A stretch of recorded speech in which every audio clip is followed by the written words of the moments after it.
Hey guys, the at least on the side of things has been a bit the the since I've done one of these. I thought the recently moved to a new place that but now they can start the the getting back into the groove of things.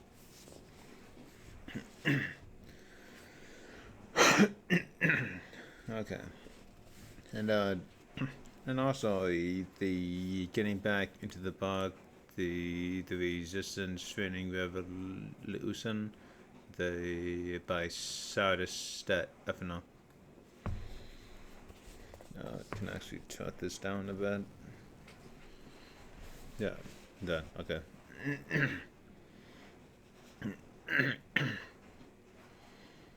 What is in intuitive eating? The best way to describe intuitive eating is to look at how intuitive eaters live their lives. They reject rigid food rules. they they discover that healthy foods such as lean proteins, vegetables, fruits, and natural carbohydrates that taste good and make the body feel better. The, they reject junk food binges. They honor their hunger signals, and Judovitos are very skilled at distinguishing between physical hunger and emotional hunger due to loneliness, boredom, anger, and so forth, and eat accordingly.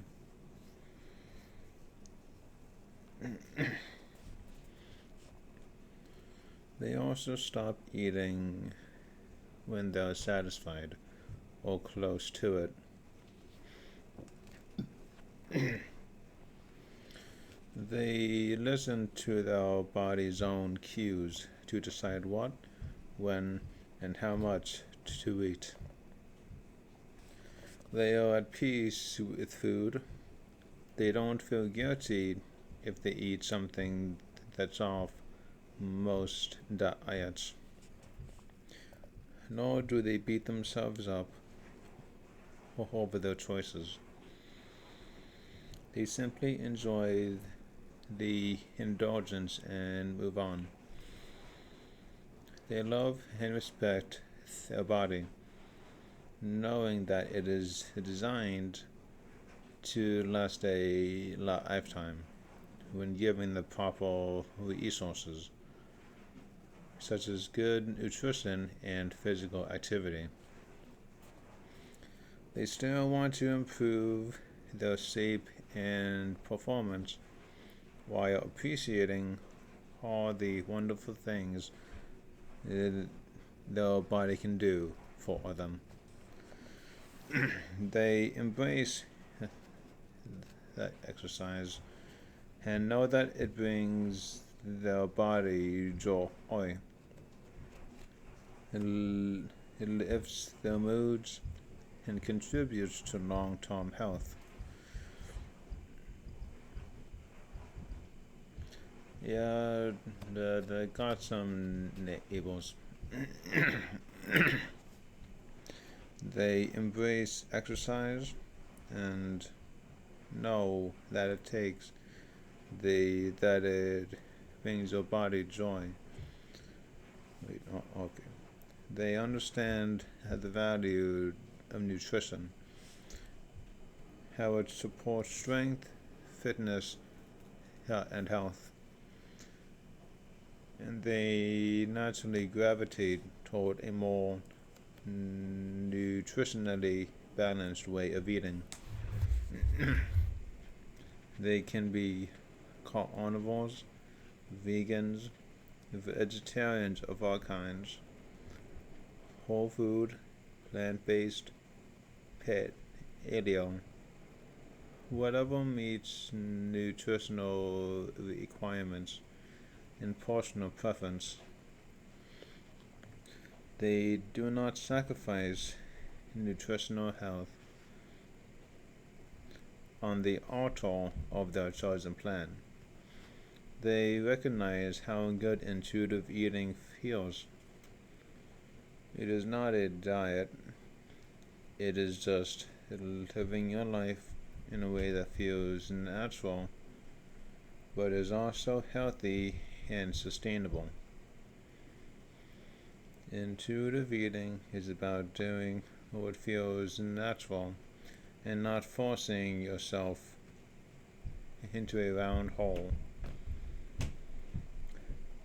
square peg way of dieting. The stages of intuitive eating. How can you become an intuitive eater? As with as with anything new, it takes practice, commitment, and perseverance to get to a place where you eat intuitively. It doesn't happen overnight. In fact, there are 4 stages of intuitive eating. Now, the first stage is unconscious incompetence. In this stage, you haven't learned about how to eat for your overall health, or even what to eat. Put another way, you simply don't know why you don't know.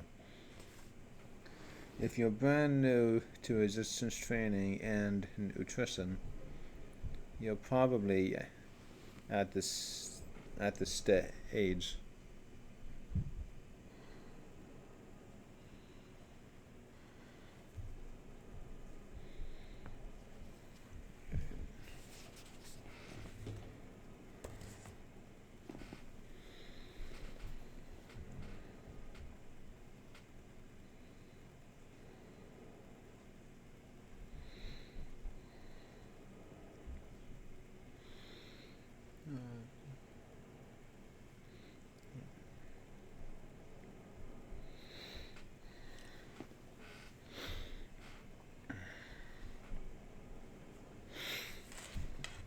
Yeah, yeah, okay.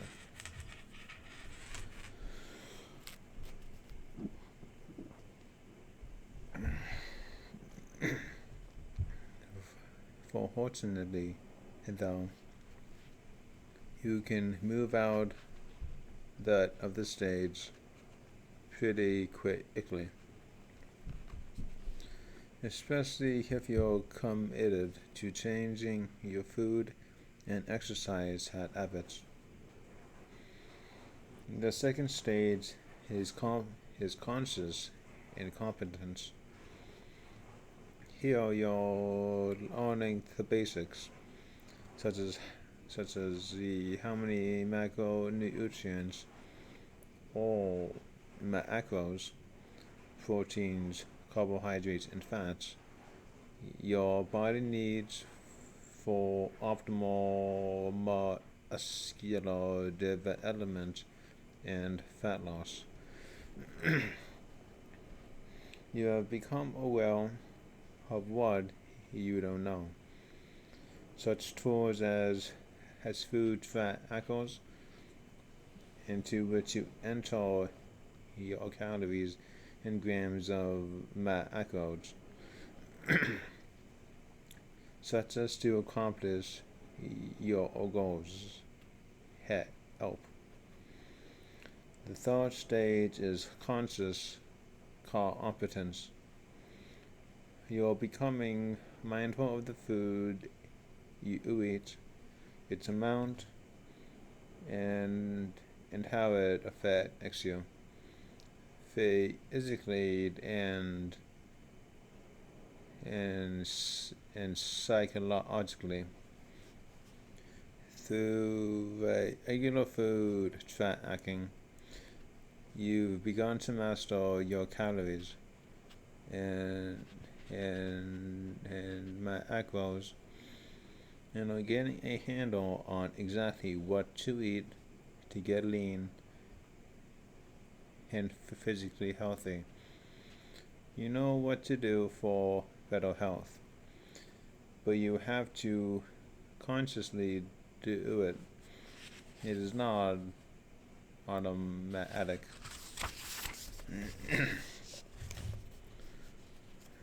You don't have to stay here the, forever. However, it can become pathological and stressful to always count calories and macros day in and day out. No one wants to live in a space where everything needs to be tracked forever. Forever. The final stage is unconscious competence, the stage at which intuitive eating is in its full glory.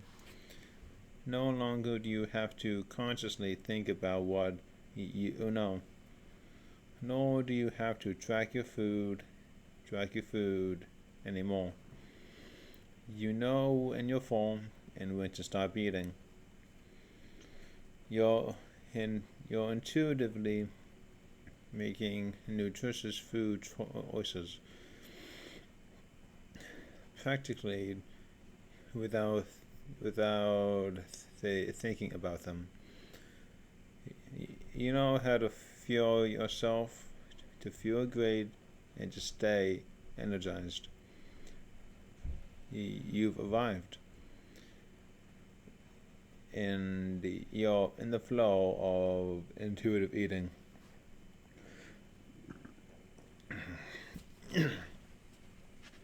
Think of these four stages as similar to learning how to ride a bike. When you first got on a bike, you started in the first stage, knowing nothing about how to master it. At first, you probably fell over sideways on a bike a few times and scraped your knees.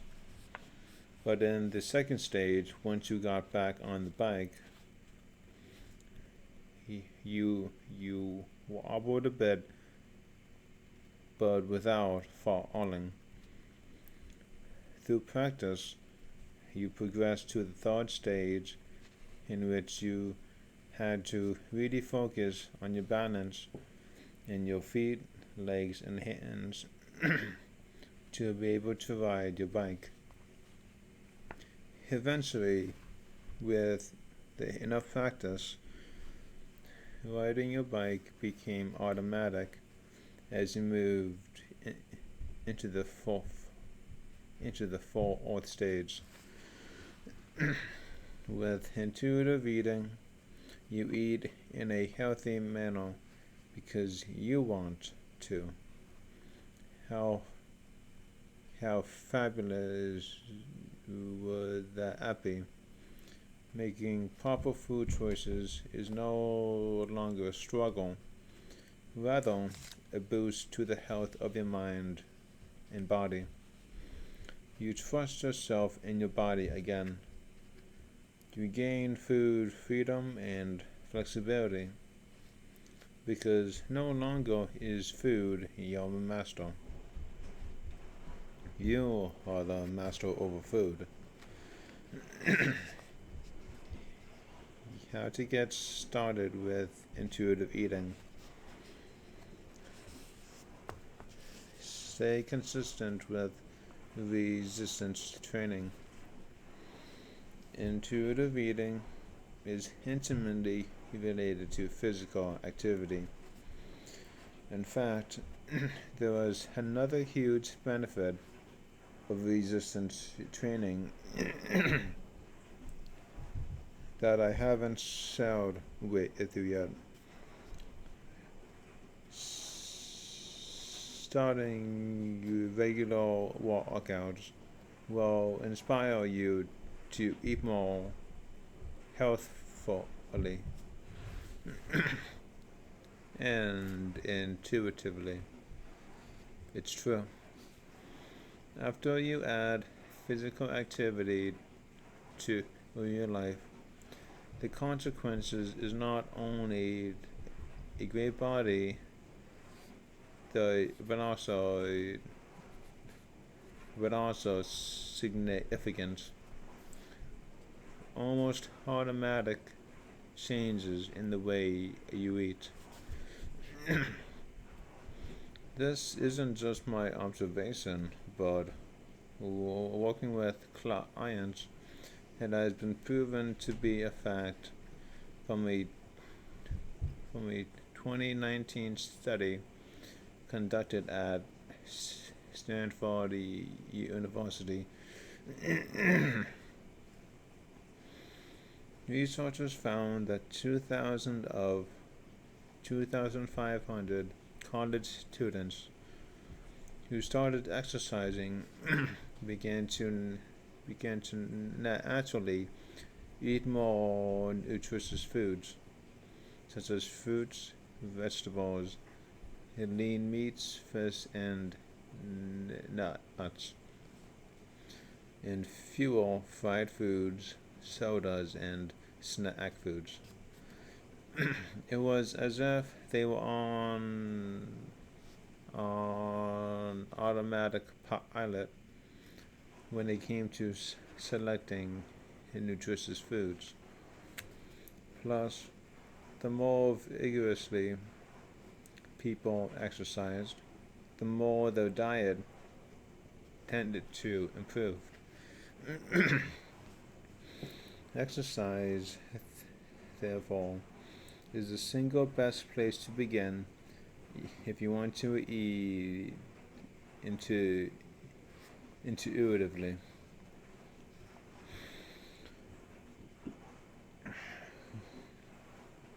It helps you effortlessly eliminate all the white knuckling and teeth gritting it takes to avoid certain foods and stick to a diet that is bound to fail. You will find yourself making healthier food choices naturally. Eat with awareness. It is very important to listen to your body when deciding how much and what to eat. So, as mealtime approaches, ask yourself whether you are truly hungry. Many times, thirst can masquerade as hot hunger. In other situations, we eat because we are sad, depressed, anxious, bored, lonely, or even happy. This is emotional hunger. It's better to eat when you're physically hungry. When planning meals, take a minute to ask yourself what food will truly nourish you from a physical, mental, and emotional perspective. To this honestly, and you'll find that you choose foods that best serve your physical self. Less often, you may find to make food choices that serve your mental and emotional self. For example, you may be visiting friends you haven't seen for a while, and a few glasses of wine and some nostalgic comfort foods are perfect for friendship bonding. Find a place to sit down that is quiet and non distracting so that you are aware of the food you are eating. The awareness helps prevent binging or eating too fast. Appreciate the food's taste, texture, and smell. Liquefy your food with chewing. Consciously enjoy the taste of your food from the moment it goes into your mouth until you swallow it. You should not really need any fluids while eating. In fact, avoid beverages while eating. They can they can dilute the digestive enzymes and make you too full prior to getting adequate nutrition. Take your time. Practicing awareness during a meal is about slowing down, being fully mindful of what is happening within and around you at the moment. A growing body of science suggests that eating with awareness can help with weight problems, compulsive overeating,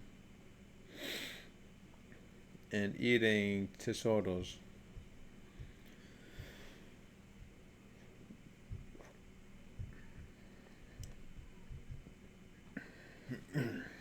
Plus, will motivate us to make some more healthful food choices.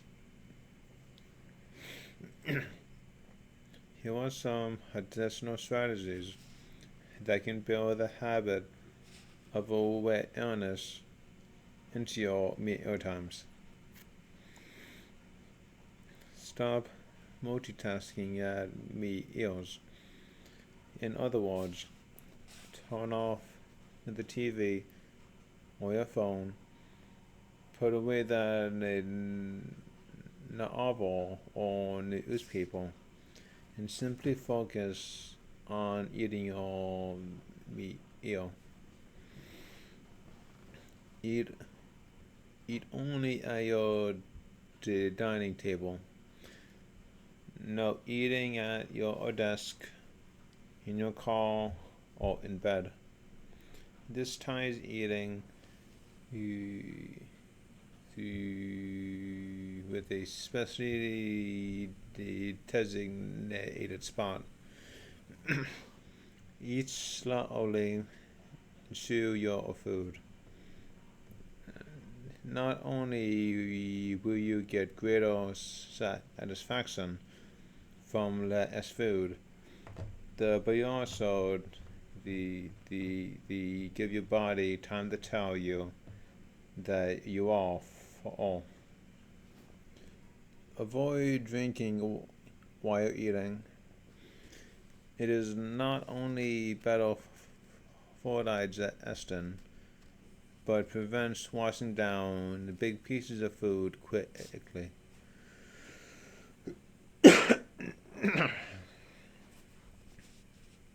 Focus on each mouthful, its taste, texture, and smell. Eat with your non-dominant hand, or eat with chopsticks. If you don't, ordinarily use them. This slows down your eating quite a bit. Put your fork or spoon down between bites, which also slows you down and helps prevent overeating. You may find that at times you will resist being totally present and aware around food choices and eating. This is because being aware forces us to acknowledge our choices. And this is tough, but we're worth it. Though always fight the urge to eat mindlessly or without awareness.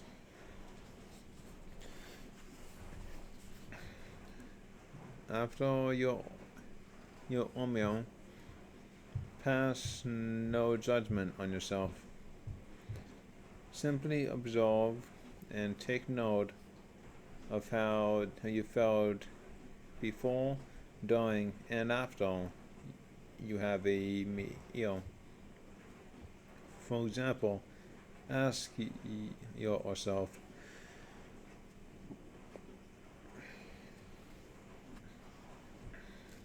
how hungry were you before your meal? On a scale from 1 to 10, with 10 being very hungry. How hungry are you after the meal? Same scale. Are you satisfied or stuffed? Are you stressed, annoyed, anxious, happy, or sad? Did you eat quickly or slowly? Are you sleepy or energized? You might be tempted to criticize your decisions and say, next time I won't eat this or that, or next time I would eat less or eat more. Don't fall into this trap. It's a judgment game that only stifles your ability to read your body. The guilt, regret, and judgment are anti-awareness. So are self-hate, self-disgust, and self-disappointment. These emotions make you feel bad about yourself, although they may drive you to eat healthy in the short term. They lead to eating patterns that promote weight fluctuations, cravings, and a poor relationship with food. You always want to eat from a place of self-care and self-love. Eating, after all, is an act of nourishment.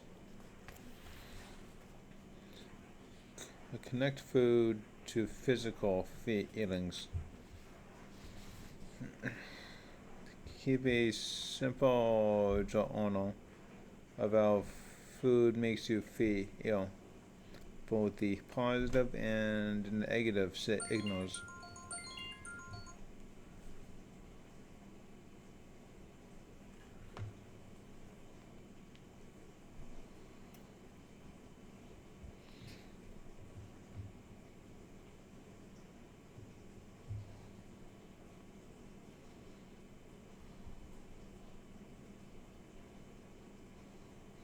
Okay, that's gonna be everything for today. And it's good, the guinea back that into this. Just they can't do everything at the same time. So, but yeah, that to the net next time.